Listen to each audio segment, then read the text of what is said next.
കലഹങ്ങൾ ഉണ്ടാകാൻ സാധ്യത വളരെ കൂടുതലായി കാണുന്ന ഒരു വർഷം തന്നെയാണ്. ബന്ധുക്കളുടെ ഇടയ്ക്കിടയ്ക്കുള്ള വരവും അവരുടെ അഭിപ്രായങ്ങളും കുടുംബത്തിനുള്ളിൽ സീരിയസ് ആയി എടുക്കാതിരുന്നാൽ വളരെ സൗമ്യമായ രീതിയിൽ മുന്നോട്ട് പോകാം. അവർ പറയുന്ന ചില കാര്യങ്ങൾ അവരുടെ പ്രവൃത്തിയും മൂലം ഭാര്യ ഭർത്താക്കന്മാർ തമ്മിൽ അഭിപ്രായ വ്യത്യാസം ഉണ്ടാകാൻ സാധ്യത വളരെ കൂടുതലായി കാണുന്ന ഒരു വർഷം തന്നെയാണ്. ബന്ധുജനങ്ങളിൽ നിന്നും പിരിഞ്ഞ് കഴിയേണ്ടി വരുന്ന ഒരവസ്ഥയും ഈ ഒരു വർഷത്തിൽ കൂടുതലായി കാണപ്പെടുന്നു.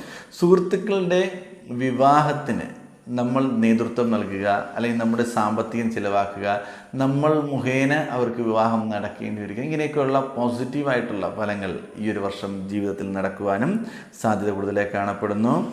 ബിസിനസ് രംഗങ്ങളിൽ വളരെ ശ്രദ്ധയോടുകൂടി മുന്നോട്ട് പോയില്ല എന്നുണ്ടെങ്കിൽ നഷ്ടങ്ങൾ വരുവാൻ സാധ്യത വളരെ കൂടുതലായി കാണുന്ന വർഷം തന്നെയാണ്. ബിസിനസ് പരമായ കാര്യങ്ങൾ വളരെയധികം ശ്രദ്ധയോടുകൂടി മുന്നോട്ട്